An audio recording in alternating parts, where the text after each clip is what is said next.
ଶ୍ରୀମା ଶ୍ରୀ ଅରବିନ୍ଦ।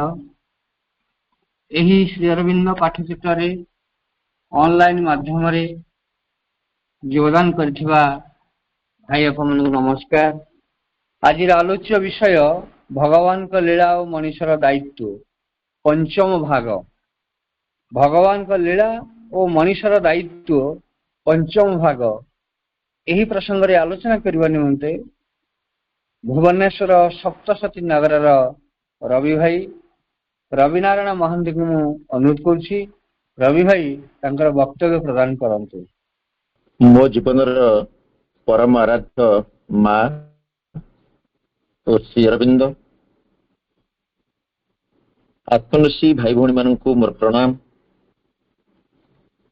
ମାଙ୍କ କରୁଣାରୁ ଆଜିର ଏହି ବିଷୟବସ୍ତୁଟିକୁ ଆମେ ପ୍ରକାଶ କରିବା ଓ ଗ୍ରହଣ କରିବାରେ ତାଙ୍କର କୃପା ରହୁ,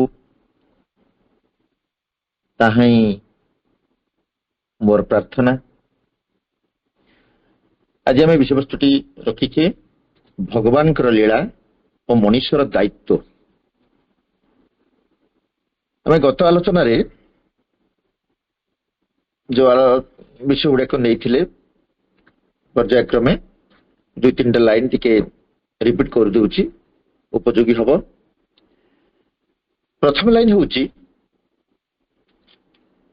ଯେ ମଣିଷ ଆଜି ଯୋଉ ଜୀବନ ବଞ୍ଚୁଛି, ବାସ୍ତବିକ ସେଟା ହଉଛି ତାର ରିଅଲ ଜୀବନ ନୁହେଁ, ବାସ୍ତବ ଜୀବନ ନୁହେଁ। ବାସ୍ତବ ଜୀବନ ଠାରୁ ମଣିଷ ବହୁତ ଦୂରରେ ଅଛି। ତେବେ ମଣିଷ କେମିତି ବଞ୍ଚିବା ଦରକାର, ତା ପାଇଁ କଣ ଆହ୍ୱାନ ଆଜି ରହିଛି? ପ୍ରଥମ ଆହ୍ୱାନ ହଉଛି to be in the state of consciousness of super mind. ଅତି ମାନସ ଚେତନାରେ ବାସ କରିବା ମଣିଷ ପାଇଁ ଗୋଟେ ବଡ ଆହ୍ୱାନ ବର୍ତ୍ତମାନ ଏଇ ସମୟରେ ହେଇଛି। ଅତୀତରେ କେତେ ଯୋଗ ହେଇଛି, କେତେ ତପସ୍ୟା ହେଇଛି, କେତେ ଧର୍ମ ପ୍ରଚାର ହେଇଛି, କିନ୍ତୁ ସବୁଗୁଡ଼ିକ ଫେଲ ମାରିଯାଇଛି। କାହିଁକି ନା ସେଇଟା ଆମକୁ ଆତ୍ମା ପ୍ରତି ଆକୃଷ୍ଟ କରିବା ପାଇଁ, ଆଧ୍ୟାତ୍ମିକତା ଦିଗରେ ନେଇଯିବା ପାଇଁ ମୋଟେ ରାସ୍ତା ଦେଖେଇନି। ସେଥିପାଇଁ ସବୁ ଫେଲ କରିଛି। ଆମେ ଯଦି ଆଜି ପୁଣି ସେଇ ଶଗଡ଼ ଗୁଳାରେ ଚାଲିବା, ତାର କିଛି ମୂଲ୍ୟ ରହିବ ନାହିଁ। ତେଣୁ ବର୍ତ୍ତମାନ ମଣିଷ ପାଇଁ ଆହ୍ୱାନ ହୋଇଛି to be in the state of consciousness of super mind. ଅତି ମାନସର ଚେତନାରେ ମଣିଷକୁ ରହିବାକୁ ପଡିବ। ଏଇଟା ତା ପାଇଁ ଗୋଟେ ବଡ ଚ୍ୟାଲେଞ୍ଜ ଆଜି। ତାପରେ ଆମେ ଗତ ଆଲୋଚନାରେ ମଧ୍ୟ ଆଲୋଚନାକୁ ନେଇଥିଲେ ଯେ man is the creator of his own problems, ଏବଂ ମାଙ୍କର ଗୋଟେ ବାଣୀ ସେଥିରେ ଥିଲା 90% of our problems are self created. ଆମେ ଯେତେ ଯେତେ ସମସ୍ୟାର ସମ୍ମୁଖୀନ ହଉଛି ଜୀବନରେ, ସେଗୁଡ଼ିକ କଣ ନା ମଣିଷ ହିଁ ତାକୁ କ୍ରିଏଟ କରୁଛି। ମୁଁ ବି ଗତ ଥର କଥା ପ୍ରସଙ୍ଗରେ କହିଥିଲି ଯେ ଭଗବାନଙ୍କ ଡିକ୍ସନାରୀରେ, ସୁପ୍ରିମଙ୍କ ଡିକ୍ସନାରୀରେ ସମସ୍ୟା ବୋଲି କିଛି ନାହିଁ। ସବୁକିଛି ଆନନ୍ଦ, ସବୁକିଛି ଆଲୋକ, ସବୁକିଛି ଜ୍ୟୋତିର୍ମୟ, ସବୁକିଛି ଗୁଡ୍ ବ୍ୟାଡ୍, ପ୍ରୋବ୍ଲେମ, ଡିଫିକଲ୍ଟିଜ, ଏଗୁଡାକ ମଣିଷ ତିଆରି ବା ମଣିଷ ମାନସର, ମନର ବିକାର ରୂପେ ଯେତିକି ତା ମୁଣ୍ଡକୁ ଆସିଛି, ସେ ସେଇ ଶବ୍ଦ ଗୁଡିକ ପ୍ରୟୋଗ କରିଛି, ଯୋଉଟା କି ଭଗବାନଙ୍କ ଡିକ୍ସନାରୀରେ ଏସବୁ ଜିନିଷର କିଛି ନାହିଁ। ତାପରେ କହୁଛନ୍ତି,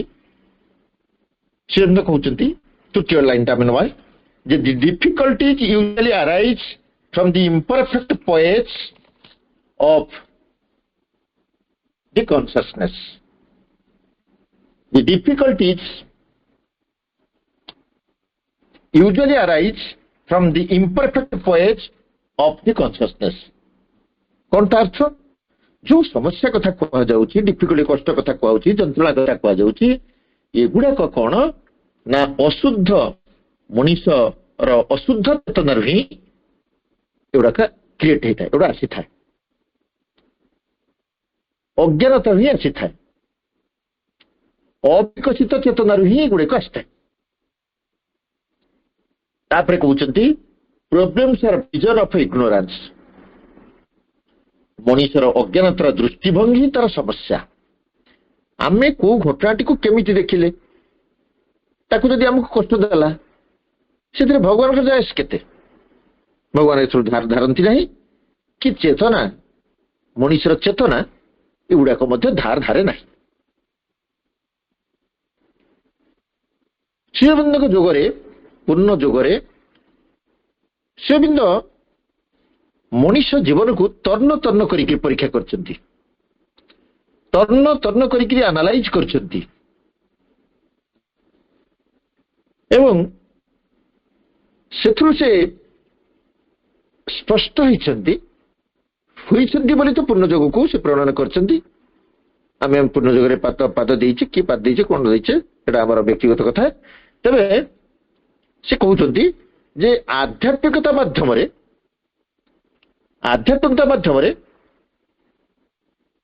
सबु किछि समस्या सबु किछि असुविधा को दूर करा जाय परिबो एवं ताहा कहिकरी श्रीअरविंद स्पष्ट करूछंती जे जो बाधा विपत्ति समस्या आसुची सबु गुड़िक होची भगवान को लीलार अंश किंतु मनीष बुझा को राजी नुह मनीष प्रकृति है से अभियोग कर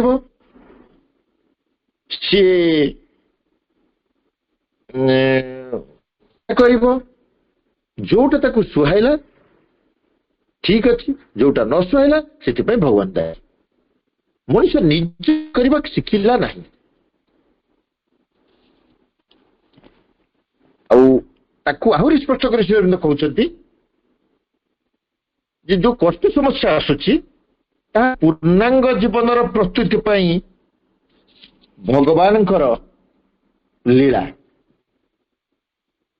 भगवान गवेषणा भगवान प्रस्तुति केवल तफात होची आमे केउ दृष्टिभंगी जिनिसटा को देखुचे केउ दृष्टिभंगी जिनिसटा को बुझुचे यदि मनीष साधारण दृष्टिभंगी टिके ऊर्ध्व को एबे न उठे एबे माने एई जन्म एपिसोड रे कथा मु कहूची आमे माने जो जन्म एपिसोड आसी पहुंचे केते जन्म तो जाईची बहुत आलोचना हमर विषय होची ते मनीष यदि साधारण दृष्टिभंगी ऊर्ध्व को न उठे तेबे एई चलित जीवन एपिसोड ता मध्य हमर व्यर्थ होई जिवो आउ नाही गत आलोचना रे गत कि ता पूर्व आलोचना रे म कहितली मोर मने पडुची जे मांकड़ थाईकि आज मनीष अच्छी मनीष थाईकि अति मानस आसवे एक श्रीअरविंद कहते ना यहाँ भी मनीष नियति नुहे मांकड़ थाईकि मनीष आसी ठीक अच्छी किंतु मनीष थाई अति मानस आसबनी मनीष को बा मनीष निश्चित रूपे अतिमान बाड़ को जंप प्रदान करिबो आउ मांकड़ थाई मनीष भली स्थिति मनीष थाई अति मानव स्थिति हेले मनीषर प्रोग्रेस हो पारिबो नाही तले हमर को भाबिले देखि हम मनीष मानकर केते गुरु दायित्व बहुत एमती आम पाठचक्र कर दौचे रिलेक्शन रे मुंडिया मार दौचे धर्म कथा चिंता करी मंदिर को जाऊचे बहुत कथा करुचे किंतु आमे केबे मनीष माने भाविचे कि आमर दायित्व कौन अच्छी भगवान लीला को निभेया पाई भगवान लीला को साकार करिया पाई भगवान कार्य को त्वरान्वित करिया पाई आगे नबा पाई आम मनीष मानकर दायित्व कौन आमर किछि दायित्व नहीं आम कहूचे आमर किछि दायित्व नहीं सब भगवान करदे से दृष्टिभंगी नहीं कि जदि आमे बंचिबा ताले मो भाषा रे मो ज्ञान मतरे मो कहिबी ये जो जीवन एपिसोडटा मध्य हमर व्यर्थ पड़ेगा गोटे घटना टे कहूँ भुवनेश्वर घटना जड़े अपांक कहानी अपांक नाटा प्रकाश करूनी जो माने जदि कई अपा भाई जो माने अच्छे पाठचक जानवे जानवे ठीक अच्छे अपा जने बयस 60+ ଚାକିରି କରିଛନ୍ତି। ମାନେ ମୁଁ ଆଜି ପାଠଚକ୍ର ଆଶ୍ରରେ କହିବି, ମୋର ଏ ଜୀବନ କାଳ ଭିତରେ ମୁଁ ଯେତେ ମଣିଷ ଦେଖିଛି ଅପାଙ୍କ ଭଳି ମଣିଷଟି ମୁଁ ଦେଖିନି। ଏମିତି କୋଉ ପାଠଚକ୍ର ନାହିଁ ସେ ନ ଯାଆନ୍ତି, ଏମିତି କିଛି କାହାର କିଛି ସମସ୍ୟା ନାହିଁ ଯୋଉଠି ସେ ନ ପହଞ୍ଚନ୍ତି, ଏମିତି କୌଣସି ମାତୃକାର୍ଯ୍ୟ ନାହିଁ ଯୋଉଠି ସେ ଯିବେନି ବା କରିବେନି ମନା କରିଦେଇଥିବେ। ଆର୍ଥିକ ହଉ, ମାନସିକ ହଉ, ଶାରୀରିକ ହଉ, କାହା ବାକ୍ୟ ମନରେ ସେ ସବୁବେଳେ ମାଙ୍କ କାର୍ଯ୍ୟ ପାଇଁ ଆମେ ତାଙ୍କୁ କହୁ ମାଙ୍କର ଗୋଟେ ଯନ୍ତ୍ର।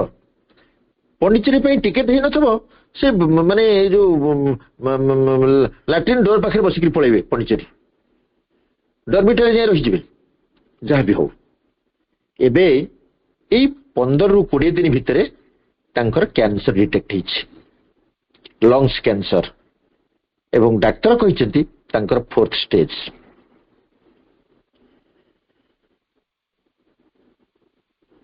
କଥାଟି ଯେତେବେଳେ ଏଇ କଥାଟା ଆମମାନଙ୍କ କାନକୁ ଆସିଲା, ଅନେକ ଭାଇ ବାପା ମତେ ବି ଫୋନ କରିଛନ୍ତି, ଯେଉଁମାନେ ତାଙ୍କୁ ଜାଣିଛନ୍ତି, ମତେ ବ୍ୟକ୍ତିଗତ ଭାବେ ଜାଣିଛନ୍ତି। ଆମ ଭିତରେ ବହୁତ ଆଲୋଚନା ହେଇଛି, ଏଇ ଶିବପାଙ୍କୁ ଯଦି କ୍ୟାନ୍ସର ହେଇପାରିଲା ତାହେଲେ ଆମେ ମାଙ୍କ କୃପାକୁ କେଉଁଭଳି ଭାବରେ ବୁଝିବା। ଏବେ ଏ ବିଷୟରେ ବହୁତ ଆମକୁ ଚିନ୍ତା କରିବା ପାଇଁ ପଡିଲା। ଆମେ କିଛି ଭାଇ ବାପା ବି କନଫରେନ୍ସରେ ଆସି ଡିସ୍କସନ କଲୁ। କଥା ଉଠୁଛି ସେ ଅପା ଜଣଙ୍କର ଏବେ ଟ୍ରିଟମେଣ୍ଟ ଚାଲିଛି, ସେ ଏଲୋପାଥି ଟ୍ରିଟମେଣ୍ଟରେ ଅଛନ୍ତି ଏବଂ ଏଲୋପାଥି ଟ୍ରିଟମେଣ୍ଟର ସମସ୍ୟା ବିଷୟରେ ଆମେ ସମସ୍ତେ ଜାଣିଛେ। ଏଲୋପାଥି ଟ୍ରିଟମେଣ୍ଟ ହୁଏତ ତାଙ୍କ ବଡି ପାଇଁ ସୁଇଟେବଲ ନ ହେଇପାରେ। ମୋର କହିବା କଥା ଏଲୋପାଥି ପରେ ନେଚରପାଥି ଅଛି, ଆୟୁର୍ବେଦିକ ଅଛି, ନେଚରପାଥି ଅଛି, ସର୍ବୋପରି ନେଚର ଅଛନ୍ତି, ସୁପ୍ରିମ ଅଛନ୍ତି। ଆମର ଦୃଷ୍ଟି ଯେତିକି ବାଟ, ଆମର ଉଡ଼ିବାର କାପାସିଟି, ଦେଖିବାର ଦୃଷ୍ଟିର କାପାସିଟି, ଗତି କରିବାର କାପାସିଟି, ଅନୁଭବ କରିବାର କାପାସିଟି ଯେତିକି ବାଟ, ଆମେ ସେଇଥିରେ କହୁଛେ ଯେ ସେ ଅପାଙ୍କ ଜୀବନରେ ଏମିତି କାହିଁ ଘଟିଲା। ମୁଁ ବି କହୁଛି, ମୁଁ ଏ କଥା ବି କମଳ ଭାଇଙ୍କ ସହିତ ବି ସେୟାର କରିଥିଲି 4-5 ଦିନ ତଳେ। ମୁଁ ବି କହୁଛି, ମୁଁ ବି ଟିକେ ବି କିଛି ସମୟ ପାଇଁ ଟିକେ ବି ମୋ ଭିତରେ ଡିପ୍ରେସନ ଆସିଛି, ମୁଁ ସ୍ୱୀକାର କରୁଛି ପାଠଚକ୍ରରେ। କିନ୍ତୁ କଥା ହଉଛି ଆମ ମନରେ ସିନା ଏଇଆ ଅଛି, ତାଙ୍କ ଏ ଜନ୍ମ ଏପିସୋଡ ସିନା ଏଇଆ ଅଛି, ତେଣୁ ତାଙ୍କ ପାଇଁ ଡିଭାଇନଙ୍କର ପ୍ଲାନିଂ କିଛି ଅଲଗା ହେଇପାରେ। ତେଣୁ ସମସ୍ତ ପ୍ରାର୍ଥନା ସତ୍ତ୍ୱେ ଯଦି ଅପାଙ୍କର ଶରୀର ରୂପାନ୍ତର ପାଇଁ ଡିଭାଇନ ପ୍ଲାନିଂ ଆମ ଇଚ୍ଛା ବିରୁଦ୍ଧରେ ଯାଏ, ସେଇ କଥାଟିକୁ ଆମକୁ ଗ୍ରହଣ କରିବାକୁ ପଡିବ, ସ୍ୱୀକାର କରିବାକୁ ପଡିବ ସାନନ୍ଦରେ, ୱିଦାଉଟ୍ ହେଜିଟେସନ। କଣ ହବ? ମାଙ୍କର ଇଚ୍ଛା। ନା ନ କହିଲେ ବି ଆପଣମାନେ ସମସ୍ତେ ତାଙ୍କ ପାଇଁ, ଅଜ୍ଞାତ ଅପାଙ୍କ ପାଇଁ ପ୍ରାର୍ଥନା କରନ୍ତୁ। ମୁଁ ଆଶା କରୁଛି ଆମମାନଙ୍କର ପ୍ରାର୍ଥନା, ଦି prayer has immense of power, ପ୍ରାର୍ଥନାର ଅମାପ ଶକ୍ତି। ତେଣୁ ଘଟୁ ତାଙ୍କ ଜୀବନରେ କିଛି ମିରାକଲ, ମାଙ୍କର ଯାହା ଇଚ୍ଛା ତ ତାହା ପୂର୍ଣ୍ଣ ହବ, କିନ୍ତୁ ଆମର ପ୍ରାର୍ଥନା ଜାରି ରହୁ। କାହିଁକି? ଆମେ ସମସ୍ତେ ରାଧାଙ୍କ ପ୍ରେୟାର, ଆମେ ଯାହା ଆସିବ ଆମେ ତାକୁ ସାନନ୍ଦରେ ଗ୍ରହଣ କରିନେବା। ଏଇ କଥା କହି ତାପରେ ମୋର ମନେ ପଡୁଛି, ଆମେ ରାଧାଙ୍କ ପ୍ରେୟାରଟିକୁ ବହୁତ ଥର ରିପିଟ କରୁଛେ, ବହୁତ ଥର ଶୁଣୁଛେ, ବହୁତ ଥର ପଢୁଛେ, ଯୋଉଥିରେ ମା ପ୍ରାର୍ଥନା କରିଛନ୍ତି, ମୋର ବୋଲି କିଛି ରଖିନି ହେଉ ଇଚ୍ଛା ପୂରଣ, ଯାହା ବାଛିଦେବ ମୋ ପାଇଁ ଜୀବନ ବା ମରଣ। ଏଇ ଲାଇନଟାକୁ ଆମେ ଆଜି ଟିକେ ରିପିଟ କରିବା ଯେ ଏଇ ଲାଇନରେ ପ୍ରକୃତରେ ଯଥାର୍ଥତା କଣ ରହିଛି। ମା କେତେ ସମର୍ପିତ ହେଲେ ହବା ପରେ ଶ୍ରୀଙ୍କ ପ୍ରତି, ପରମଙ୍କ ପ୍ରତି ତାଙ୍କ ପାଟିରୁ ଏଇ ପ୍ରାର୍ଥନାଟି ବାହାରିଥିଲା, ମୋର ବୋଲି କିଛି ନାହିଁ, ହେଉ ତାଙ୍କ ଇଚ୍ଛା ପୂରଣ, ଯାହା ବାଛିଦେବ ମୋ ପାଇଁ ଜୀବନ ବା ମରଣ। ଠିକ ସେଇ ପ୍ରାର୍ଥନା ଅପାଙ୍କ ପାଇଁ ଆମର ହଉ। ଏଇ ଯୋଉ ଡିଫିକଲ୍ଟ କଥାରୁ ମୁଁ ଏଇଟା କହିବାକୁ ଚାହୁଁଛି ଯେ ତାଙ୍କ ଜୀବନର ଯୋଉ ଚଲାପଥ, ତାଙ୍କ ଜୀବନର ଯୋଉ ଯାତ୍ରା ପଥ, ସେଟା ବହୁତ ଥର ମୋରି ପାଠ୍ୟକ୍ରମ ଆମର ଏଇ ଆଲୋଚନା ପରେ ମୁଁ କହିଛି, ଆମର ଜୀବନ ଯାତ୍ରା ଜମା ଜନ୍ମରୁ ମୃତ୍ୟୁ ପର୍ଯ୍ୟନ୍ତ ନୁହେଁ। ଯେବେ ସୁପ୍ରିମଠୁ ସୋଲ ସେପାରେଟ ହଉଛି ଏବଂ ଯେବେ ସେଇ କନସିୟସନେସକୁ ମନ ପ୍ରାଣ ଶରୀରକୁ ଆଣିପାରୁଛି, ସେଇ ପିରିୟଡଟା ହଉଛି ଆମର ଜୀବନ ଯାତ୍ରା। ସେଥିପାଇଁ ସେ ଯୋଉ ଶରୀରଟି ତାଙ୍କୁ ଦିଆହେଇଛି, ସେ ଶରୀର ଯଦି ଆବଶ୍ୟକ କରୁଛି ଏଇ ଜନ୍ମରେ ସେଇ କଷ୍ଟକୁ, ସେ ଯନ୍ତ୍ରଣାକୁ ଶେଷ କରିଦେବା ପାଇଁ, ତାହା ତାଙ୍କ ପାଇଁ ହେଇପାରେ। ତେଣୁ ଆମର ପ୍ରାର୍ଥନା, ଜାଣିଲୁ ଆମେ ତାଙ୍କର ଏଇ କଷ୍ଟ କଥା ଦେଖିକିରି, ଏଇ ଯନ୍ତ୍ରଣା କଥା ଦେଖିକିରି, ରୋଗ କଥା ଦେଖିକିରି ଆମେ ଭାବାବେଗରେ ଆଉଟ ଅଫ୍ ଇମୋସନ ଆମେ କଣ କରୁଛେ? କହୁଛେ ଏଇ ଅପା ଏମିତି, ଅପା ତାଙ୍କ ଜୀବନରେ ଏମିତି ଘଟିଲା। ତେଣୁ ଏଇଟା ହଉଛି ଆମର, ମୁଁ ମାନୁଛି ଆମେ କଥାଟିକୁ ସହଜ ଭାବରେ ଗ୍ରହଣ କରିପାରିବାନି, ସହଜ ଭାବରେ ଡାଇଜେଷ୍ଟ କରିପାରିବାନି, ତଥାପି ଆମକୁ ସ୍ୱୀକାର କରିବା ପାଇଁ ପଡିବ ଯେ ଡିଭାଇନ ଯାହା ପ୍ଲାନିଂ କରିଛନ୍ତି ତାହା ହିଁ ଘଟିବ, ତାହା ହିଁ ଘଟୁ। କାରଣ ଆମର ଏଥିରେ କିଛି ଆମ ଉପରେ କିଛି ଘଟଣା ନାହିଁ। ଏବେ ଆସିବା ଆମେ ଅପାଙ୍କ କଥାରୁ ଆମେ ଆସିବା ମୂଳ ଆଲୋଚନାକୁ। ସେ ଏମିତି କହୁଛନ୍ତି ଯେ ବ୍ୟକ୍ତି ଜୀବନରେ ଯେଉଁ ପ୍ରକାର କଷ୍ଟ, ଯନ୍ତ୍ରଣା, ସମସ୍ୟା ଆସିଥାଏ, ତାହା ସାଧାରଣତଃ 3ଟି କାରଣ ପାଇଁ ପରିଲକ୍ଷିତ ହେଇଥାଏ। 3ଟି କାରଣ ପାଇଁ ମଣିଷ ଜୀବନରେ ସମସ୍ୟା, କଷ୍ଟ, ଯନ୍ତ୍ରଣା ଆସିଥାଏ। ଯୋଉ ସମସ୍ୟା, ଯନ୍ତ୍ରଣା, କଷ୍ଟ କଥା ସେ କହୁଛନ୍ତି, ଏଟା ଆମ ଭାଷାରେ ଆମେ କହୁଛେ, ଏଇଆ କହିଛନ୍ତି ଯୋଉ ଗୁଡାକ ଆସୁଛି ତାକୁ ଆମେ କେମିତି ଦେଖୁଛେ ବୋଲି ସେଇ ଭାବରେ ସେ ବ୍ୟାଖ୍ୟା କରିଛନ୍ତି। ଫାଷ୍ଟ କହୁଛନ୍ତି ଯେ man is our only of a small part of his own being. ମଣିଷ ପାଇଁ ସମସ୍ୟା କାହିଁକି ଆସୁଛି ନା, ଫାଷ୍ଟ ମଣିଷ ଜମା ବୁଝିନି ଯେ ସେ ମାନେ କେତେ ଶକ୍ତିର ଅଧିକାରୀ। ବାବୁଲ ଭାଇ ଗୋଟେ ଗୀତ ଗାଆନ୍ତି, ମୋର ଜଷ୍ଟ ମୁଁ ଇଏ କରିପାରୁନି, ସେ ଯେ ଆମେ ହଉଛୁ କଣ ସେ ଅସୀମ ସସୀମ ଅସୀମ ଶକ୍ତିଙ୍କର କଣ ବଂଶଧର, ଏମିତି ଗୋଟେ ଜଷ୍ଟ ମୁଁ ଇଏ କରିପାରୁନି। ତେଣୁ ଆମେ ବାଂଲାରେ ଗୋଟେ ପଦ ଗାଆନ୍ତି ପାଠ୍ୟକ୍ରମ ବେଳେ କେତେବେଳେ କେମିତି, ଯୋଉଟା ହଉଛି ଯେ ଆମେ ଈଶ୍ୱରଙ୍କର ସନ୍ତାନ, ଆମେ ପରମ ବ୍ରହ୍ମଙ୍କର ସନ୍ତାନ, ଆମେ ପରମ ବ୍ରହ୍ମଙ୍କର ଅଂଶ। ଆମ ପାଖରେ ଅମାପ ଶକ୍ତି ରହିଛି, କିନ୍ତୁ ତା ନ କରିକିରି ମଣିଷ କଣ କରିଥାଏ? Man is our only of a small part of his own being. ନିଜ ସତ୍ତାର କିଛି ଅଂଶ ବିଷୟରେ ସେ ସଚେତନ ଥାଏ। ମୁଁ ଗୋଟା ମନ ପାଇଛି, ମୁଁ ଗୋଟା ପ୍ରାଣ ପାଇଛି, ଗୋଟା ଶରୀର ପାଇଛି, ଖାଉଛି, ପିଉଛି, ନାଚୁଛି। ତେଣୁ ତାର ସାମର୍ଥ୍ୟ ବିଷୟରେ, ସେ କୋଉଠୁ ଆସିଛି, ତା ସହିତ ତାଙ୍କର ଲିଙ୍କ କଟି ଯାଇଥିବାରୁ, ସଚେତନ ନଥିବାରୁ ମଣିଷ ସେଇ ସ୍ମଲ୍ ପାର୍ଟ ବିଷୟରେ ଭାବିକିରି ନିଜ ବିଷୟରେ କିଛି ଜାଣିପାରେ ନା। ଗୋଟେ ଛୋଟ ଉଦାହରଣ ଦେବା। ଗୋଟେ ଅନ୍ଧ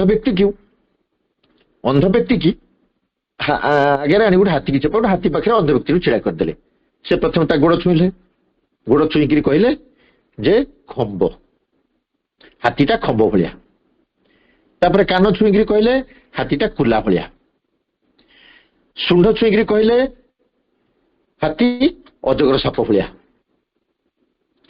କିନ୍ତୁ ବାସ୍ତବରେ କଣ ହାତୀ ସେଇଆ କି? ହାତୀ ତ ହାତୀ। ଆମେ ମଣିଷମାନେ ସେଇଆ, ଭଗବାନ ତାଙ୍କ ଲୀଳା ମାଧ୍ୟମରେ ମଣିଷକୁ କେତେ ପ୍ରକାର ଗଢି ଗଢି ଚାଲିଛନ୍ତି, କେତେ ପ୍ରକାର ସେ କଣ କରି ଚାଲିଛନ୍ତି, ମଣିଷକୁ ନେଇକିରି ଗବେଷଣା କରି ଚାଲିଛନ୍ତି। ହାତୀ ଯେମିତି ବଡ ଅନ୍ଧଟି 3ଟା ପାର୍ଟ ଦେଖିକିରି ଛୁଇଁକିରି 3ଟା କଥା କହିଲେ, ମଣିଷ ସେମିତି ତା ଜ୍ଞାନର ସୀମା ଭିତରେ, ଯେ ପକ୍ଷୀ ଉଡେ ଯେତେ ଦୂର ସେ ଜାଣେ ତାହାର ବ୍ୟବହାର।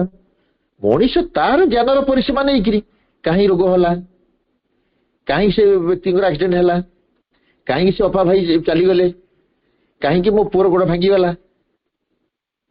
ମନେ ରଖିବା, ସୋଲର ଡେଭଲପମେଣ୍ଟ ପାଇଁ ଆମ ଜୀବନର ପ୍ରତି ଘଟଣା ଫର ଦି ଡେଭଲପମେଣ୍ଟ ଅଫ ଆୱାର ସୋଲ, each and every event and moment of our life is for the development of our soul. ଆମ ଆତ୍ମାର ବିକାଶ ପାଇଁ, ଆତ୍ମାର ଇଚ୍ଛା ମତେ ଆମ ଜୀବନର ପ୍ରତି ଘଟଣା, ପ୍ରତି ଦୁର୍ଘଟଣା, ପ୍ରତି ମୁହୂର୍ତ୍ତ ଅତିବାହିତ ହୋଇଥାଏ। ତାପରେ ଦ୍ୱିତୀୟ କାରଣଟା ସେ କହୁଛନ୍ତି, the man is separate in his mind, in his life, in his body from the universal, and therefore even as he doesn't know himself is equally and even more capable of knowing his fellow creatures. କହୁଛନ୍ତି ମଣିଷ ଯୋଉ ସମସ୍ୟା କଥା ଆସୁଛି ତା ଜୀବନରେ, ମଣିଷ ସମସ୍ୟା ଭାବିକି ବ୍ୟସ୍ତ ବିବ୍ରତ ହେଇ ପଡୁଛି, ହତୋତ୍ସାହିତ ହେଇଯାଉଛି।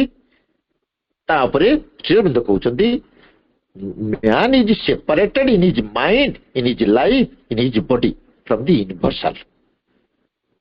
ଆମେ ବିଶ୍ୱ ନିୟନ୍ତାଙ୍କର ସନ୍ତାନ, ଆମେ ବିଶ୍ୱ ଚେତନାର ଏକ ଅଂଶ। ଏକଥା ମଣିଷ ନା ମନରେ ଭାବି ପାରୁଛି, ନା ପ୍ରାଣରେ ଭାବି ପାରୁଛି, ନା ଶରୀରରେ ତାକୁ ଗ୍ରହଣ କରିପାରୁଛି। ସେ ନିଜକୁ ଗୋଟେ ଲିମିଟେସନ ଭିତରକୁ ନେଇ ଆସୁଛି। ଏମିତି କେତେ ଜୀବନ ପରେ ଜୀବନ, କେତେ ଧର୍ମ, କେତେ ଯୋଗ, କେତେ ଯାଗ, କେତେ ଯଜ୍ଞ ପଳେଇ ଯାଇଛି। ଆଜି ଆମେ ଆସିଛେ, ଯାହାଙ୍କୁ ଗ୍ରହଣ କରିଛେ, ଯୋଉ ଭାବରେ ଗ୍ରହଣ କରିଛେ, ସେ ଜୀବନର ବାସ୍ତବତାକୁ ଆମ ପାଖରେ ତନ୍ନ କରିକି ଥୋଇଛନ୍ତି। ତନ୍ନ କରିକି ଆମେ ତାକୁ ଯଦି ମାନେ ବୁଝିବାକୁ ଚାହିଁବା, ତାହେଲେ ହୁଏତ ବୁଝିପାରିବା ଯେ ଆମ ଜୀବନ ଧନ୍ୟ ହେଇଛି। ଆମେ ସବୁ ଗୋଟେ ନୂତନ ଯୋଗରେ, ନୂତନ ଜାଗାରେ ଆସିକି ପହଞ୍ଚେ। ତାହେଲେ କହିଲେ ମ୍ୟାନ ଇଜ ସେପାରେଟ ପାଇଁ ବିଶ୍ୱ ଚେତନା ଠାରୁ ମଣିଷର ମନ ବିଚ୍ଛିନ୍ନ ହେଇଯାଇଛି, ମଣିଷର ପ୍ରାଣ ବିଚ୍ଛିନ୍ନ ହେଇଛି, ମଣିଷ ଶରୀର ମଧ୍ୟ ତା ସହିତ ସଂଯୋଗିତ ହେଇପାରୁନି। ବିଶ୍ୱ ଚେତନା ଆମେ ଅଂଶ ବୋଲି ଏ ବିଶ୍ୱାସ ଭରସା ମଣିଷ ପାଖରେ ନାହିଁ। ସବୁ ମଣିଷ ନୁହନ୍ତି। ଆମ ଗତ ପ୍ରତ୍ୟେକରେ ବୋଧେ ଆମେ ଆଲୋଚନା କରିଥିଲେ ଯେ ଆମ ପଛରେ ନାସ୍ତିକ ଭଳି କିଛି ମଣିଷ ଅଛନ୍ତି, ଆମ ଭଳି ଅର୍ଦ୍ଧ ଆଶ୍ରିତ ମଣିଷ ଅଛନ୍ତି, ଆମ ସାମ୍ନାରେ ଅଛନ୍ତି ହାୟର ବିଭୂତି ଗଣ। ଆମେ ବହୁତ ଉଦାହରଣ ଦେଇଥିଲେ, ବିବେକାନନ୍ଦ କଥା କହିଥିଲେ, ରାମକୃଷ୍ଣ ପରମହଂସ କଥା କହିଥିଲେ, ଶ୍ରୀଚରଣଙ୍କ କଥା କହିଥିଲେ, ବିଭିନ୍ନ ଆଲୋଚନା ଆମେ କରିଥିଲେ। ଯାହା ହଉ, ତାହେଲେ ଆଜିର ମଣିଷ ବିଶ୍ୱ ଚେତନା ଠାରୁ ଅଲଗା ହେଇଯାଇଛି, ଏବଂ ଯେତେବେଳେ ବିଶ୍ୱ ଚେତନା ଅଲଗା ହେଇଛି, ସିଏ ନିଜ ଚେତନାରେ ତ ରହିଛି, ତା ସହିତ ତା ସାମ୍ନାରେ ଥିବା ମଣିଷ ମାନେ ଆମ ଚତୁଃପାର୍ଶ୍ୱ ମଣିଷ ମାନଙ୍କୁ ମଧ୍ୟ ସେ ଠିକ ଭାବରେ ଗ୍ରହଣ କରିପାରୁନାହିଁ। କାହିଁକି ଗ୍ରହଣ କରିପାରୁନାହିଁ? ନା ମଣିଷର ଜମା ଜ୍ଞାନ ନାହିଁ ମଣିଷର ଯେ ମୁଁ ଭଗବାନଙ୍କ ସନ୍ତାନ, ମୋ ସାମ୍ନାର ଲୋକଟା ସେ ଭଗବାନଙ୍କ ସନ୍ତାନ ନୁହଁ, ସେ ଭଗବାନଙ୍କ ସନ୍ତାନ, ଏ ଜ୍ଞାନ ମଣିଷର ନାହିଁ। ଆମେ ଏକ ଆତ୍ମା, ଏକ ପରମାତ୍ମା ପାଖରୁ କିଛି ଆତ୍ମା ଅଲଗା ହେଇକିରି ଆମେ ସୃଷ୍ଟିକି ଆସିଛେ। ଆମର ବ୍ୟକ୍ତିଗତ ସମ୍ପର୍କ ନିଶ୍ଚିତ ରୂପେ ସେ ପରମାତ୍ମାଙ୍କ ଠାରୁ ଆସିଥିବାରୁ ଆମେ ବ୍ୟକ୍ତିଗତ ସମ୍ପର୍କ ଆମର ସମସ୍ତଙ୍କ ସହିତ ରହିଛି, କିନ୍ତୁ ଆମେ କନଫାଇନ୍ କରିଦେଇ ତାକୁ ଗୋଟେ ସୋସିଆଲ ରିଲେସନ ଭିତରେ, ଗୋଟେ ଫ୍ୟାମିଲି ରିଲେସନ ଭିତରେ ଏହା କହିକି କହୁଛନ୍ତି ଶ୍ରୀ ଅରବିନ୍ଦ ଯେ ମଣିଷ ଯୋଉ ତାର ମନ ସିଦ୍ଧାନ୍ତରେ ଦେଖୁଛି, ପର୍ଯ୍ୟବେକ୍ଷଣ କରୁଛି ଏବଂ ତାର ଅପୂର୍ଣ୍ଣ ଭାବରେ ରହିଥିବା ସାମର୍ଥ୍ୟ ଦ୍ୱାରା ଅନ୍ୟକୁ ବୁଝିବାକୁ ଚେଷ୍ଟା କରୁଛି, ସେଇ ଅସୁବିଧାଟା ମଣିଷ ପାଖରେ ରହିଛି। ତା ଅର୍ଥ କଣ ନା ଆମେ ଆମର ଯୋଉ ସମସ୍ୟା ଆସି ପହଞ୍ଚି ସଂସାରରେ ସମସ୍ୟା ଆମ ପାଖରେ ମଣିଷ ପାଖରେ ଆସି ଯୋଉ ପହଞ୍ଚି ସେ ସମସ୍ୟା କଣ? ଆଇଦର ବ୍ୟକ୍ତିକି ନେଇକିରି, ଆଇଦର ବସ୍ତୁକୁ ନେଇକିରି, ଅର ବ୍ୟକ୍ତି, ବସ୍ତୁ, ପରିବେଶ, ଆଟମସ୍ଫିୟର ଏସବୁ ନେଇକିରି ମଣିଷ ସମସ୍ୟା ଭିତରେ ଦେଇକିରି ବା ମଣିଷ ପାଖରେ ଏଇ ସମସ୍ୟା ଆସୁଛି ବୋଲି ଭାବୁଛି।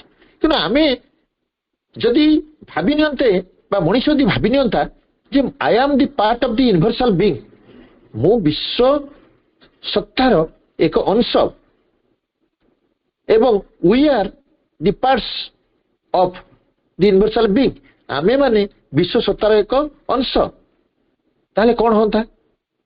ଏଇ ଭଳି ଭାବନା ତା ପାଖରୁ ଦୂରେଇ ଯାଆନ୍ତା। କିନ୍ତୁ ସେ କଣ କରୁଛି? ଅପୂର୍ଣ୍ଣ ଭାବରେ ତା ପାଖରେ ଥିବା ମନଚେତନାରେ ମଣିଷ ଅନ୍ୟକୁ ବୁଝିବାକୁ ଚେଷ୍ଟା କରୁଛି। ତା ସାମ୍ନାରେ ଥିବା ମଣିଷଟି ବିଷୟରେ ସେ କଣ କରୁଛି? ଗୋଟେ ମାନସିକ ଜାଲ, ମାନସିକ ଧାରଣାର ଜାଲଟିଏ ବଢୁଛି। ମାନସିକ ଧାରଣା ଜାଲ ମାନେ ତା ମନରେ ଯେମିତି ଆସିଲା, ଏ ବ୍ୟକ୍ତି ବିଶେଷ ଏଇଆ, ସେ ବ୍ୟକ୍ତି ଏଇଆ, ଏଇଭଳି ଗୋଟେ ଭିତରେ ସେ ଚାଲିଛି। ତା ଅର୍ଥ ଯେଉଁ ଜ୍ଞାନରେ, ଯେଉଁ ଅନୁମାନରେ ମଣିଷ ଅନ୍ୟକୁ ବୁଝିଥାଏ, ଏପରି ବି ନିଜକୁ ବୁଝିଥାଏ। ମଣିଷ ମଧ୍ୟ ଆଜି ଯଥାର୍ଥ ଜ୍ଞାନରେ, ୟୁନିଭର୍ସାଲ ନଲେଜରେ, ବିଶ୍ୱଜନିତ ଜ୍ଞାନରେ ନିଜକୁ ବି ବୁଝିନି, ଆଉ ସେ ଅନ୍ୟକୁ କଣ ବୁଝିବ? ଶ୍ରୀ ଅରବିନ୍ଦ କହୁଛନ୍ତି ଯେ ଆଉ ମାନବୀୟ ଚେତନାରେ ରହିବା, ମେଣ୍ଟାଲିଟି ରହିବାର ସମୟ ନାହିଁ। ପ୍ରଥମ ଲାଇନରେ ଯୋଉ କହିଥିଲି ଯେ ଆମ ପାଇଁ ଗୋଟେ ଚ୍ୟାଲେଞ୍ଜ ଅଛି ବର୍ତ୍ତମାନ, ଆମେ ସୁପରମାଇଣ୍ଡର କନସିୟସନେସରେ, ଅତିମାନସ ଚେତନାରେ ଆମକୁ ବଞ୍ଚିବାକୁ ପଡିବ, ମଣିଷକୁ ବଞ୍ଚିବାକୁ ପଡିବ। କାରଣ ସେଇ ସବୁ ଯୋଉ ଧର୍ମ ଦେଖିବା, କରିବା, ବୁଝିବା, ଧାରଣା ପଡିବା, ଅଧିଆ ପଡିବା, ଏଇ ଯୁଗ ଶେଷ ହେଇଯାଇଛି। ସେ ଯୁଗରେ ଆମେ ସିଧା କହିବା, ସିଧା ବୁଝିବା, ସିଧା ଶୁଣିବା, ସିଧା କଥା ହବା, ସିଧା ଜ୍ଞାନରେ ବଞ୍ଚି ଶିଖିବା। ଏଇ ଯୋଉ ସିଧା ଜ୍ଞାନ, ସିଧା କଥା ଉଠୁଛି, ତାହେଲେ ସେଟା କି ଜ୍ଞାନ? ନା ତାହା ହଉଛି ଆତ୍ମଜ୍ଞାନ। କେବଳ ଆତ୍ମଜ୍ଞାନ ହଉଛି ଯଥାର୍ଥ ଜ୍ଞାନ। To know the soul is the real knowledge. ଆତ୍ମାଙ୍କୁ ଜାଣିବା, ଆତ୍ମଜ୍ଞାନ, ଆତ୍ମ ଉପଲବ୍ଧି କରିବା, ଆତ୍ମାଙ୍କୁ ବୁଝିବା ହଉଛି ଆମର ବାସ୍ତବ ଜ୍ଞାନ। ତେଣୁ ଯେତେବେଳେ ଯଥାର୍ଥ ଜ୍ଞାନ ବିଷୟରେ ମଣିଷର ନାହିଁ ଜ୍ଞାନ, ସେ ଯାହା ଦେଖୁଛି, ଯାହା ଘଟୁଛି ତାକୁ କହୁଛି ଅସୁବିଧା, ତାକୁ କହୁଛି ସମସ୍ୟା। ଏଇଥିପାଇଁ କହୁଛି ସେ ନିଜର ସତ୍ୟ ସ୍ୱରୂପକୁ ସେ ବୁଝିନି। ମନେ ରଖି ଭାଇ ଭଉଣୀ ମାନେ, ଆମେ ସମସ୍ତେ ସତ୍ୟଙ୍କର ସନ୍ତାନ। We are the truth. ଆମେ ମାନେ ସତ୍ୟ। କାରଣ ସତ୍ୟଙ୍କ, ମୁଁ ନୂଆ ନୂଆ ପାଠ୍ୟକ୍ରମ ବେଳେ କହେ ଯେ କୁକୁରର ଛୁଆକୁ ଆମେ କହୁଛେ କୁକୁର ଛୁଆ, ବିଲେଇର ଛୁଆକୁ କହୁଛେ ବିଲେଇ ଛୁଆ, ଭଗବାନଙ୍କ ଛୁଆକୁ କହିବା ଆମେ କୁନି ଭଗବାନ। ନୂଆ ନୂଆ ପାଠ୍ୟକ୍ରମ କଲାବେଳେ ସ୍କୁଲ ମାନଙ୍କରେ ଯୋଉଠି ମତେ ବି ମଜା ଲାଗୁଥିଲା କହିବା ପାଇଁ, ମୁଁ ବି କହୁଥିଲି। ଠିକ ସେଇଆ। ତେଣୁ ଆମେ ଆପଣାର ସତ୍ୟ ସ୍ୱରୂପକୁ ବୁଝିବା। ଆପଣାର ସତ୍ୟ ସ୍ୱରୂପକୁ ବୁଝିବା ମାନେ ଆମ ଭିତରେ ଯେଉଁ ସତ୍ୟ ଅଛନ୍ତି ତାଙ୍କୁ ଆମେ ବୁଝିବା। ଆମ ଭିତରେ ସତ୍ୟ କିଏ ଅଛନ୍ତି? ଆତ୍ମା। ଆତ୍ମା କିଏ କି? ପରମ ବ୍ରହ୍ମଙ୍କର ଅଂଶ। ତାହେଲେ ଆମେ ଆପଣାର ସତ୍ୟ ସ୍ୱରୂପକୁ ବୁଝିବା ମଣିଷ ବୁଝିବ। ତାପରେ ଅପରର ସତ୍ୟ ସ୍ୱରୂପକୁ ମଧ୍ୟ ଜାଣିବା। ତା ଭିତରେ ଯେ ସୋଲ ଅଛନ୍ତି, ମୋ ଠାରୁ ସେ କିଛି ଡିଫରେନ୍ସ ନୁହଁ। ଶ୍ରୀଅରବିନ୍ଦ ଏଇ ଲାଇଫ ଡିଭାଇନରେ ଏଇଟାକୁ ଭାରି ଗୁରୁତ୍ୱ ଦେଇଛନ୍ତି। ଅପରର ସତ୍ୟ ସ୍ୱରୂପକୁ ମଧ୍ୟ ଆମେ ଜାଣିବାକୁ ଜ୍ଞାନ ଲାଭ କରିବା। ସିଏ ମୁଁ ଯାହା ସିଏ ସେଇଆ, ଏଇ ଦୁଇଟି ଜ୍ଞାନ ଯଦି ମଣିଷ ହାସଲ କରିଦେବ ଏବଂ ଟିକେ ଅନ୍ତର୍ମୁଖୀ ହେଇଯିବ, ମଣିଷ ପାଖରେ ସମସ୍ୟା କଥା ଯୋଉ ଉଠୁଛି ସେ ଆଉ ସମସ୍ୟା ହିଁ ରହିବ ନାହିଁ।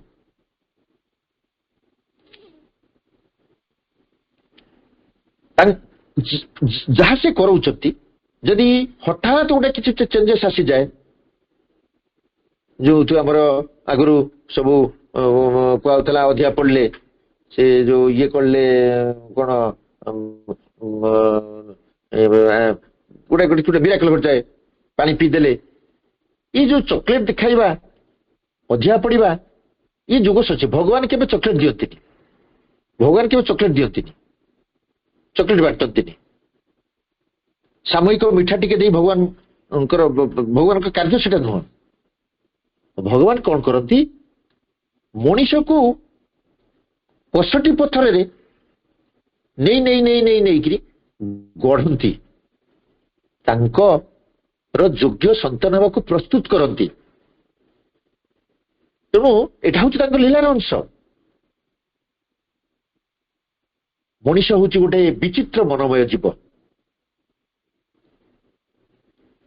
ସେ ତାକୁ ଆହୁରି ବିକଶିତ ହେବା ପାଇଁ ପଡିବ। ଆମେ ଯେମିତି ସ୍ରଷ୍ଟାଙ୍କର ଆମ ସାମ୍ନାରେ ଥିବା ମଣିଷଟି, ଆମ ସାମ୍ନାରେ ଥିବା ଜୀବଟି ମଧ୍ୟ ଇକ୍ୱାଲି ସ୍ରଷ୍ଟାଙ୍କର ସୃଷ୍ଟି। ଏକଥା କହି କହୁଛନ୍ତି ଯେ ସ୍ପିରିଚୁଆଲିଟି ପାଖରେ, ଆଧ୍ୟାତ୍ମିକତା ପାଖରେ ଆପଣା ପ୍ରଭାବ ଜମା ନଥାଏ। ମଣିଷ ଯଦି ମୋର ପରିବର୍ତ୍ତେ, ମଣିଷ ଛାଡି ପାରୁନି ମୋର, ମଣିଷ ଯଦି ମୋର ପରିବର୍ତ୍ତେ ଆମର କହନ୍ତା, ମୋ ପିଲା ପରିବର୍ତ୍ତେ ଆମ ପିଲା କହନ୍ତା, ଓ ଆମେ ବି ପିଲା କହନ୍ତା, ଆମେ ବି ପିଲା,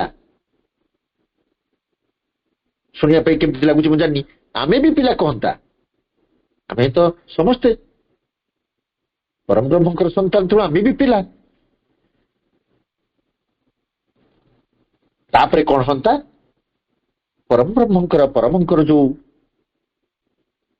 ଇଚ୍ଛା, ଲୀଳାର ଯୋଉ ଉଦ୍ଦେଶ୍ୟ, ତାହା ଅନେକାଂଶରେ ସମାଧାନ ହନ୍ତା। ଶ୍ରୀଅରବିନ୍ଦ କହୁଛନ୍ତି ଯେ ସୁପ୍ରିମଙ୍କ ଡିକ୍ସନାରୀରେ ଡାଇଭରସିଟି କିଛି ନଥାଏ, ସବୁବେଳେ ଥାଏ ୟୁନିଟି, ଏକତା। ବିଭେଦତା ଭାଗ କରିବା ପାଇଁ ଭାଗ ଚେତନା ବା ବିଭାଜିତ ଚେତନା ଜମା ନଥାଏ ସୁପ୍ରିମକୋର୍ଟ ଡାଏରୀରେ। ସବୁ ଜିନିଷ ହଉଛି ୟୁନିଟି। କାହିଁକି ଆମେ ଯୋଉ ଅତିମାନସ ଆଡକୁ ଯାଉଛେ, ଅତିମାନସ ତତ୍ତ୍ୱ ବିଷୟରେ ଆମକୁ କିଛି ଧ୍ୟାନ ଧାରଣା ଦିଆଯାଇଛି। ସେ କହୁଛନ୍ତି the supermind alone commands unity in diversity. କେବଳ ଅତିମାନସ ଚେତନାକୁ ଯେତେବେଳେ ଆସିଯିବା, ଅତିମାନସ ଚେତନାକୁ ବୁଝିଯିବା, ଅତିମାନସ ଚେତନାରେ ପହଞ୍ଚିବା, ସେତେବେଳେ କଣ ହବ ନା ଆମେ ଡାଇଭରସିଟିଟାକୁ ଭୁଲିଯିବା। ଆମ ମୁଣ୍ଡକୁ ଆସିଯିବ ଖାଲି ୟୁନିଟି କଥା। କାରଣ ସବୁ ବିଭେଦତା ଉର୍ଦ୍ଧ୍ୱରେ ଅତିମାନସ କାର୍ଯ୍ୟ କରିଥାଏ।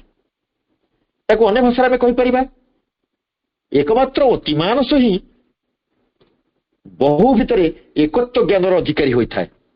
ଏଇ ଯୋଉ ଅତିମାନସ କଥା ଉଠୁଛି, ପ୍ରଥମେ ଆମକୁ ବା ମଣିଷକୁ ପ୍ରଥମେ ତାର ଜ୍ଞାନ ହବ ଯେ ସେ ହଉଛି ସତ୍ୟ ଚେତନାର, ଠିକ ଅଛି, ସତ୍ୟ ଚେତନାର, ବିଶ୍ୱ ଚେତନାର ବି ସେ ହଉଛି ଅଂଶ।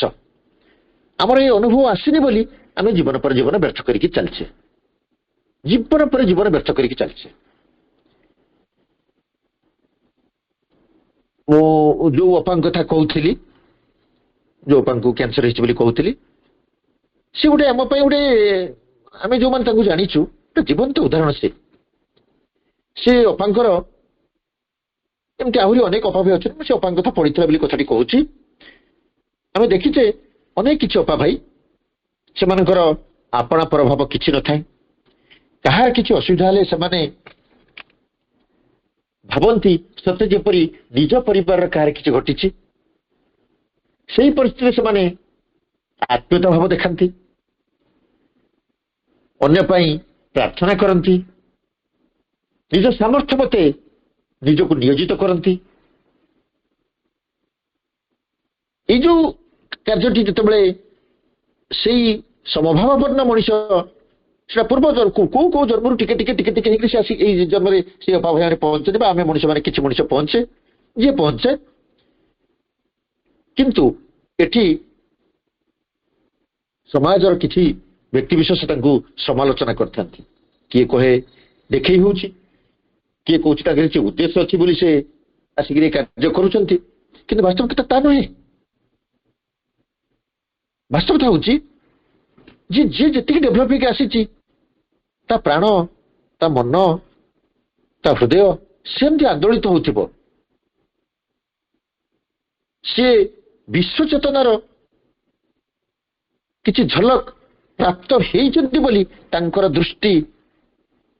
ଦୃଷ୍ଟିକୋଣ, ଚିନ୍ତାଧାରା ଅନ୍ୟମାନଙ୍କ ପ୍ରତି ସମଭାବାପନ୍ନ ହେଇଛି। ଅନ୍ୟ ପକ୍ଷରେ ଆଉ କିଛି ଅପା ଭାଇ ଥାନ୍ତି, ଅନ୍ୟ କିଛି ଅପା ଭାଇ ଏମିତି କହୁଛି ମଣିଷ ଥାନ୍ତି, ଯୋଉମାନେ କଣ କରିଥାନ୍ତି, ଅନ୍ୟର ଅସୁବିଧା ସମୟରେ ନିଜକୁ ଦୂରେଇ ନିଅନ୍ତି, ବାହାନା ଖୋଜନ୍ତି, ଆହା ଚୁ ଚୁ କହିକିରି କିଛି ଗୋଟେ ଆଳ ଦେଖେଇକିରି ତାଙ୍କ ପାଖରେ ପହଞ୍ଚନ୍ତିନି, ବା ତାଙ୍କ ସମସ୍ୟାଟାକୁ ନିଜର ସମସ୍ୟା ଭାବରେ ନିଅନ୍ତି ନାହିଁ। ସେ ଦେଖୁଛନ୍ତି ଯେ ଏଇ ଟାଇପର ଆଟିଚ୍ୟୁଡ ଗୋଟେ ଏଇ ଯୋଉ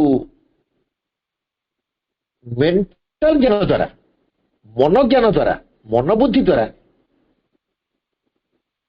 ବା ମନୋବୁଦ୍ଧି ସମ୍ପନ୍ନ ବ୍ୟକ୍ତିମାନେ କରିଥାନ୍ତି।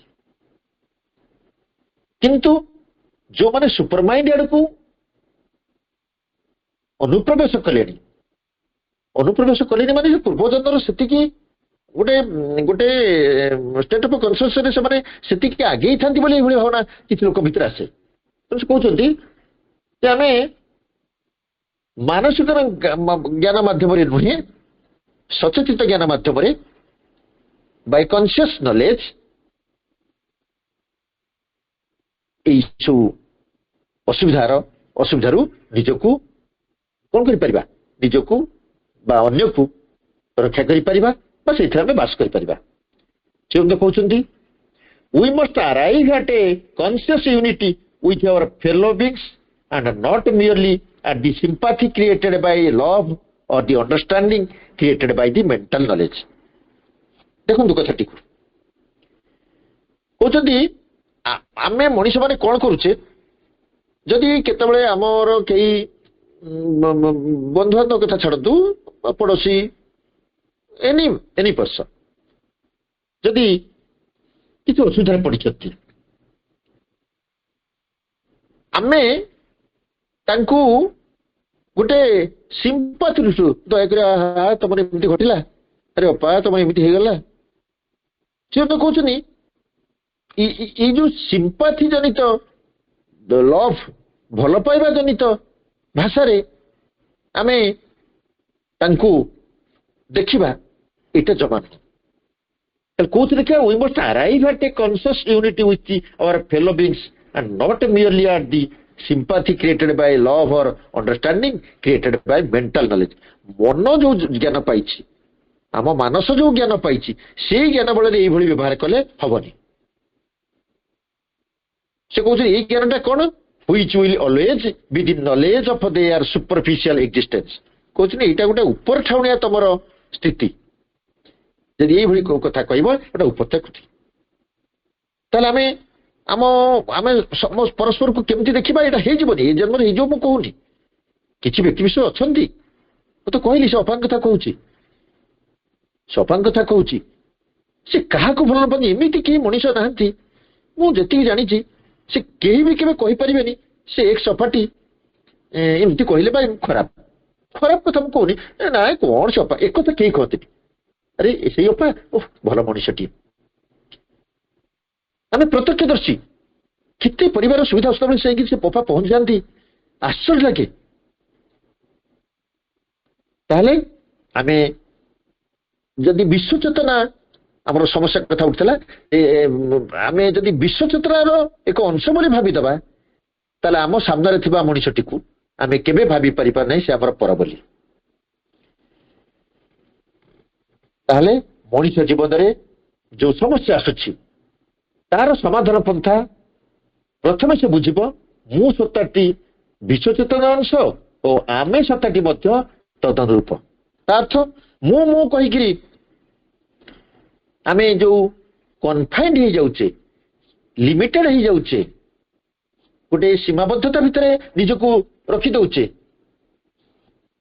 ସେ କହୁଛନ୍ତି ପ୍ରଥମେ ତାର ଧାରଣା ରହିବ ମୁଁ ସତ୍ତାଟି ଯୋଉ ଚେତନାର ଅଂଶ, ଆମେ ସତ୍ତାଟି। କାରଣ ଏଠି ତ ଶୂନ୍ୟରୁ ମହାଶୂନ୍ୟରୁ ସମସ୍ତେ ସୃଷ୍ଟି ହେଇଛନ୍ତି। ସେଇ ଅହଙ୍କାର ଯୋଉଠୁ ଆସିଛି, ନିରହଙ୍କାର ମଧ୍ୟ ସେଇଠୁ ଆସିଛି। Source is one, that is truth, that is supreme. ତାହେଲେ ସେ ହେଉଛନ୍ତି ଜଣେ ବଡ଼ ଯୋଜନାକାରୀ। He is the greatest planner, supreme is the greatest planner. ବଡ଼ ଯୋଜନାକାରୀ। He is the greatest designer. Designer Odia କଣ ମୁଁ କହିପାରୁନି। ହି ଇଜ ଦି କ୍ରିଏଟର, ସେ ହେଉଛନ୍ତି ସ୍ରଷ୍ଟା। ହି ଇଜ ଦି ରିନୋଭେଟର, ଗଡ ଇଜ ଦି ବା ସୁପ୍ରିମ ଇଜ ଦି ରିନୋଭେଟର। ନବୀକରଣ କରୁଛନ୍ତି। ନବୀକରଣ କଣ କରୁଛନ୍ତି? ଆଜି ବାତ୍ୟା ହେଲା, କାଲି ବନ୍ୟା ହେଲା, ମହାପ୍ରଳୟ ଆସିଲା, ରୋଗ ଆସିଲା, ବ୍ୟାଧି ଆସିଲା, ଡଙ୍ଗା ବୁଡି ହେଲା, ଏରୋପ୍ଲେନ କ୍ରାସ ହେଲା, ସବୁର ପଶ୍ଚାତରେ ଡିଭାଇନର ପ୍ଲାନିଂ ନିର୍ଦ୍ଦିଷ୍ଟ ଭାବରେ ଥାଏ। ତାହା ହିଁ ହେଉଛି ଭଗବାନଙ୍କ ଲୀଳା। ଆମେ କଣ କରୁଛେ? ଆମେ କଣ କରୁଛେ? ଆମର କଣ ଦାୟିତ୍ୱ? କିଛି ନାହିଁ। ଏଇ ଯୋଉ ଜିନିଷ ସବୁ ଆସୁଛି, କାହିଁକି ଆସୁଛି ନା ଡ୍ୟୁ ଟୁ ଆମର ଇଗ୍ନୋରାନ୍ସ ଅଫ୍ ଆୱାର ନଲେଜ, ଆମର ଜ୍ଞାନର ଅଜ୍ଞତା ଯୋଗୁଁ। କଣ ନା ଆମେ ବିଶ୍ୱ ଚେତନାର ଅଂଶ ବୋଲି ଯଦି ଭାବି ଦିଅନ୍ତେ, ତେଣୁ ଆମେ ଭାବନ୍ତେ ଭଗବାନଙ୍କର ତ ଆମେ ଅଂଶ, ଭଗବାନ ତାଙ୍କର କଣ କରୁଛନ୍ତି? ଏଇ କଥାଟାକୁ ଆମେ ଜମା ଏପଟ ବୁଝିପାରୁନି। ତାପରେ ସେ କହୁଛନ୍ତି ସବୁ ଜିନିଷ ହଉଛି ହିଜ ଆକ୍ସନ ହିଜ ରିଆକ୍ସନ। ସୃଷ୍ଟି କରିଛନ୍ତି ସେ, ପ୍ରଳୟ କରୁଛନ୍ତି ସେ, ତେଣୁ ଆକ୍ସନ ହେଲା ସୃଷ୍ଟିକି ତିଆରି କରିଛନ୍ତି, ରିଆକ୍ସନ ହେଲା କିଛି ଅଂଶକୁ ବାଲାନ୍ସ କରିବା ପାଇଁ ସେ ଡିଷ୍ଟ୍ରୟ କରୁଛନ୍ତି। ସେ ସଂହାରକର୍ତ୍ତା, ସେ ପାଳନକର୍ତ୍ତା, ସେ ଲୀଳାମୟ, ସେ ଇଚ୍ଛାମୟ। ପଥର ମୂର୍ତ୍ତିଟିଏ ଶିଳ୍ପୀ ତିଆରି କରୁଛି। ପଥର ମୂର୍ତ୍ତି ତିଆରି କଲା ବେଳକୁ ସେ ନିହଣ ମୁନ ମାରିକିରି ମୂର୍ତ୍ତି ମୁହଁରେ ମାଧୁର୍ଯ୍ୟତା ଫୁଟିବା ପର୍ଯ୍ୟନ୍ତ, ସୁନ୍ଦରତା ଆସିବା ପର୍ଯ୍ୟନ୍ତ ସେ ନିହଣ ଠକ୍ ଠକ୍ ଠକ୍ ଠକ୍ କରି ଚାଲିଛି। ସୃଷ୍ଟିର ଅବସ୍ଥା ଭାଇ ଭଉଣୀ ମାନେ ତାହା ହିଁ ହେଉଛି ସୃଷ୍ଟିର ଅବସ୍ଥା। ସେଇ ଶୁଦ୍ଧତା, ସେଇ ମାଧୁର୍ଯ୍ୟତା ଆମ ମାନଙ୍କ ପାଇଁ ସିଏ ତାଙ୍କ ଲୀଳା ମାଧ୍ୟମରେ ଆମ ଦ୍ୱାରା ସେଇ କାର୍ଯ୍ୟ ଗୁଡ଼ିକ କରେଇ ଚାଲିଛନ୍ତି।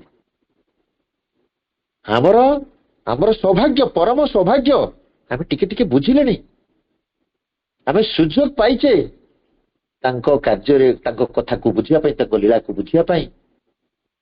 ଆମର ଦାୟିତ୍ୱ ହେଉଛି ଆମେ ସଚେତନ ହେଇଯିବା, ଆମେ ସଚେତନ ହେଇଯିବା। ତୃତୀୟ କଥାଟି ସେ କହୁଛନ୍ତି, ସେ ଅସୁବିଧାଟା କଣ ନା the division between force and consciousness in the evolutionary existence. ମଣିଷ କଣ କରିଛି? ମଣିଷ କଣ କି? କୋଉ ସତ୍ତାକୁ ନେଇକି ମଣିଷ କି? ମଣିଷ ଆମେ ଜାଣିଛେ ସାଧାରଣ ଭାବେ ତିନୋଟି ସତ୍ତାକୁ ନେଇକିରି, ମନସତ୍ତା, ପ୍ରାଣସତ୍ତା ଏବଂ ଶରୀରସତ୍ତା ସମସ୍ତେ ଅଛନ୍ତି। ତାହେଲେ ସେ କହୁଛନ୍ତି ଯେ ତୃତୀୟ ସମସ୍ୟାଟା ମଣିଷ ପକ୍ଷେ କାହିଁ ଦେଖାଯାଉଛି ନା the division between force and consciousness in the evolutionary existence. ଏଇ ଯୋଉ ବିବର୍ତ୍ତନ ପୃଥିବୀରେ ବା ବିବର୍ତ୍ତିତ ହିଁ ଆମେ ଯୋଉ ସ୍ଥିତିକି ଆସି ପହଞ୍ଚେ, ସେ ସ୍ଥିତିରେ ବି ଆମେ ଫୋର୍ସ ଏବଂ କନସିୟସନେସ୍ ଭିତରେ କଣ କରିଛେ? ଡିଭିଜନ କରିଦେଇଛେ, ମଣିଷ କରିଦେଇଛି। ଫୋର୍ସ କିଏ? ଫୋର୍ସ ହଉଛନ୍ତି ଶକ୍ତି। କିଏ ଶକ୍ତି? ସୁପ୍ରିମ। ଆମେ ସୁପ୍ରିମ ଏବଂ କନସିୟସନେସ୍, ସେ ଯୋଉ ସୃଷ୍ଟିରେ ଇଭଲ୍ୟୁସନାରୀ ପ୍ରକ୍ରିୟାରେ ଚେତନା ଆଡକୁ ନେଇକିରି ଆମକୁ ଗତିଶୀଳ କିଏ ହଉଛନ୍ତି? ମନ, ପ୍ରାଣ, ଶରୀର। ତାହେଲେ ସେ କହୁଛନ୍ତି ମନ, ପ୍ରାଣ, ଶରୀର ପୁରା ଭୁଲି ଯାଇଛନ୍ତି ଯେ ସେମାନେ ଫୋର୍ସ ଦ୍ୱାରା ଡାଇରେକ୍ଟେଡ ହେଇ ଚାଲିଛନ୍ତି ବୋଲି। ସେ କହୁଛନ୍ତି ମୋ ମନ କହିଲା ମୁଁ ଏମିତି କଲି, ମୋ ଶରୀର କହିଲା ମୁଁ ଏମିତି କଲି, ମୋ ପ୍ରାଣ କହୁନି ମୁଁ ଏ କାମ କରିବିନି। ତେଣୁ ଏଇ ଯୋଉ କଣ ଅଛି ଡିଫରେନ୍ସଟା କ୍ରିଏଟ ହେଇଯାଇଛି, ଡିଫରେନ୍ସ କ୍ରିଏଟ ହେଇଛି। ଏଇଟା ହଉଛି ମଣିଷ ଜୀବନର ଗୋଟେ ବଡ ଜଟିଳ ସମସ୍ୟା।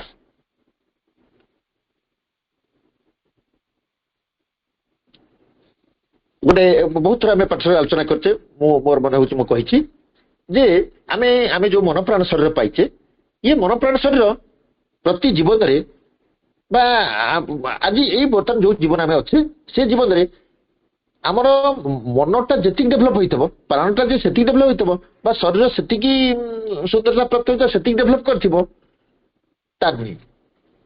ହୁଏତ କିଛି ବ୍ୟକ୍ତି ସଂଘର, ମୁଁ ୟାର ଉଦାହରଣ ବି ଦେଇଥିଲା, ସେଠୁ ପଳେଇଲେ ଡେରି ହେଇଯିବ, এই ଉଦାହରଣ ଦେଇଥିଲି ବହୁତ ଦିନ ତଳେ ଯେ ସେତେବେଳେ ଆମେ କଣ ହଉଛି ନା ସେଇଥିପାଇଁ ଦେଖାଯିବ କିଛି ଲୋକ ବହୁତ ପଇସା ରୋଜଗାର କରୁଥିବେ, ମଦ ପିଇକି ଉଡେଇ ଦଉଥିବେ। କିଛି ଲୋକ ଯାହା ପାଉଥିବେ ଦାନ ଦେଇ ଦଉଥିବେ ଭଗବାନ କାର୍ଯ୍ୟ ପାଇଁ। କିଛି ଲୋକ ଯାହା ପାଇଲେ ତାକୁ ସଞ୍ଚୟ କରି ରଖି ଦଉଥିବେ। ତାହେଲେ ସବୁ କଣ? ପ୍ରାଣ ଡେଭଲପ ହେଇନି ବୋଲି ମଦ ପିଉଛି, ଶରୀର ଡେଭଲପ କରିନି ବୋଲି ରୋଗଗ୍ରସ୍ତ ହଉଛି ଇତ୍ୟାଦି। ତାହେଲେ ଏଇଟା ହଉଛି ଏଇ ଯୋଉ division between force and consciousness ମ୍ୟାଟରଟା, ଏଇଟା ମଣିଷ ପାଇଁ ଗୋଟେ ଜଟିଳ ସମସ୍ୟା। ପ୍ରତି ଜନ୍ମେ ଜନ୍ମେ ମଣିଷ ବା ସତ୍ତା ମାନଙ୍କ ମଧ୍ୟରେ ବିଭେଦ ଚାଲିଛି ଏବଂ ସେଗୁଡ଼ିକର ବୃତ୍ତି ଓ କ୍ରିୟାକୁ ମଧ୍ୟ ପୃଥକ କରି ଚାଲିଛି।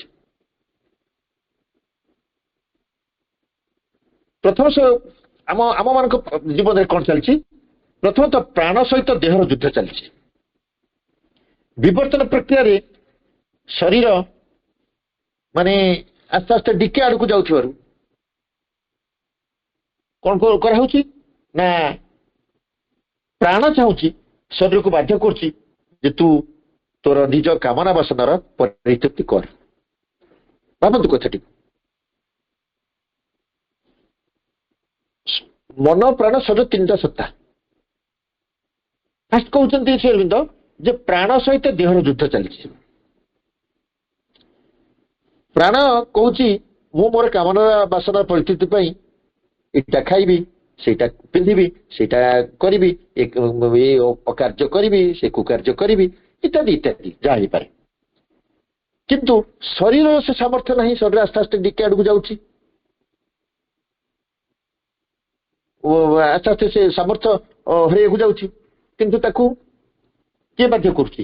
ନା ପ୍ରାଣ ବାଧ୍ୟ କରୁଛି।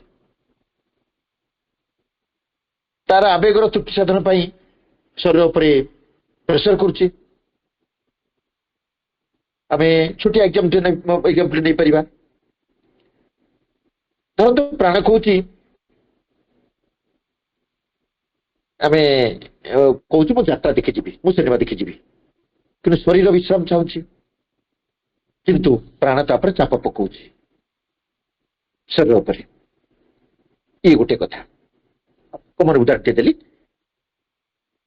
କାରଣ ଶରୀର ଯୋଉ ସାମର୍ଥ୍ୟ ରହିଛି ତାର କିଛି ସୀମାବଦ୍ଧତା ରହିଛି, ସେ ଗୋଟେ ଲିମିଟେସନ ଭିତରେ ରହିଛି। ତାହେଲେ ଅସରନ୍ତି ସାମର୍ଥ୍ୟର ଅଧିକାରୀ ଶରୀର ସେତିବେଳେ ପାଇବ ଯେତେବେଳେ ଏକ ଦିବ୍ୟ ଶରୀରରେ ସେ ପରିଣତ ହେବ, କିନ୍ତୁ ହେଇନି। ଫଳତଃ ପ୍ରାଣର ଦାସତ୍ୱ ଓ ଉତ୍ପୀଡ଼ନ ଦ୍ୱାରା ଅସହାୟ ଶରୀରଟି ଯନ୍ତ୍ରଣା ଭୋଗି ଭୋଗି ଚାଲିଛି। ପ୍ରାଣୀର ଏହି ଦାବି ଭାଇଟାଲ ଆମକୁ ଯୋଉ ଶରୀର ଉପରେ ପ୍ରେସର ପକାଉଛି, ଶରୀର ଯେ ତାକୁ ପ୍ରତିବାଦ କରୁଛି କିନ୍ତୁ ଅସହାୟ ହେଇଯାଉଛି, କାରଣ ପ୍ରାଣ ହେଇଯାଉଛି ପାୱାରଫୁଲ। ଅନ୍ୟ ପକ୍ଷରେ ପୁଣି କଣ ଘଟୁଛି ନା ଦେହ ପ୍ରାଣ ଉଭୟଙ୍କ ସହିତ ମନ ବି ଯୁଦ୍ଧ କରୁଛି। ଆଉ ସମୟ ନାହିଁ, ଆମେ ନେକ୍ସଟ କ୍ଲାସରେ ଚେଷ୍ଟା କରିବା ଏଟା କ୍ଲାରିଫିକେସନ ଦେବା ପାଇଁ। ଟିକେ ଇଲାବୋରେଟଲି ଡିଟେଲ ଯିବା, ଆଉ ତତ୍ର ହେଇକି ଲାଭ କିଛି ହଉନି। ତାହେଲେ ଭଗବାନଙ୍କ ଲୀଳା ସେ କରି ଚାଲିଛନ୍ତି, ସେ ଖୁଣ୍ଟି ନାଣ୍ଟିକିରି ବାଡେଇକିରି ନିଆଁରେ ପକେଇକିରି ସେ ଆମକୁ ନେଇକି ଯାଉଛନ୍ତି। ଆମର ଦାୟିତ୍ୱ ହଉଛି ସୁନା ଯେମିତି ନିଆଁରେ ପଡିଲା ବେଳେ ପୋଡି ଯାଉନି, ସହି ଯାଉଛି, ଠିକ ସେମିତି ଆମର ଦାୟିତ୍ୱ ହଉଛି ଆମେ ତାଙ୍କୁ ଟଲରେଟ କରିବା। ଯାହା ଆସୁଛି ଶରୀର ଉପରେ ରୋଗ ଦଉଛନ୍ତି, ଯନ୍ତ୍ରଣା ଦଉଛନ୍ତି, ମନରେ ବିକାର ଦଉଛନ୍ତି, ପ୍ରାଣକୁ ଆଘାତ ହେଲା ଭଳିଆ କିଛି ଅଘଟଣ ଆମ ଜୀବନରେ ଘଟି ଯାଉଛି। ଏସବୁ ଯାହା ଦଉଛନ୍ତି ତାକୁ ଆମେ ବିଶ୍ୱଚେତନ ଅଂଶ ଭାବିକିରି, ତାଙ୍କର କୃପା ଭାବିକିରି ଯଦି ଯଥାର୍ଥ ମନରେ ଗ୍ରହଣ କରିନେବା, ତାହେଲେ ଯୋଉ ଲକ୍ଷ୍ୟାଭିମୁଖୀ ଆମ ଜୀବନ ଚାଲିଛି ସେଇ ପଥରେ ଆମେ ଆଗେଇ ପାରିବା। ତାହା ଆମମାନଙ୍କ ଦେହ ହଉ, କିଛି କିଛି ଏ ଜୀବନରେ ହଉ, ତାହା ମାଙ୍କ ପାଖରେ ପ୍ରାର୍ଥନା କରିବା। ସମସ୍ତେ ବଞ୍ଚିବା, ସମସ୍ତେ ବଢିବା, କାରଣ ଲାଇଫ ଇଜ ଏ ଜର୍ଣ୍ଣି ଆନ୍ ଆସେଣ୍ଟ। ଜୀବନ ହଉଛି ଏକ ଯାତ୍ରା ଏବଂ ଆରୋହଣ, ଅବରୋହଣ ନାହିଁ। ଆର ଉପରେ ଗୋଟେ ଅଭିଜ୍ଞତା ମୋର ହେଇଛି, ଏଥର ପଣ୍ଡିଚେରୀ ଯାଇଥିଲି, ସେଠି ଗୋଟେ ପାଠ୍ୟକ୍ରମ ହଉଥିଲା, ମୁଁ କହିବି ନେକ୍ସଟ ଇଏରେ କହିବି। ବନ୍ଦେ ମାତରମ୍।